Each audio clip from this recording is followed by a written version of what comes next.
how to create Line account. So if you want to create a Line account, then what you need to do is you just need to simply install the application at first. So go with your Play Store or your App Store, and then you need to search for Line app. Once you've searched here, you will have the application. So once you install the application, you can just open the application. Once you open, then you will have two options. One is login and the other one is sign up.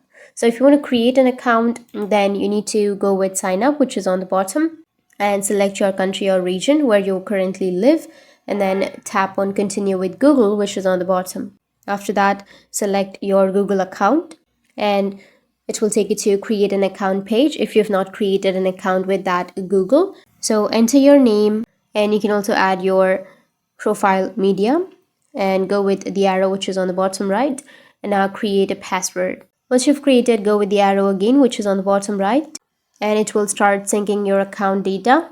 And now you can either allow unrestricted battery usage or just go with close, and it will ask you if you want to add some friends. You can go with add to contacts or cancel for now, and that's it. Your account has been created. That's how you can create your Line app. And if you have any questions, feel free to comment below. Thanks for watching.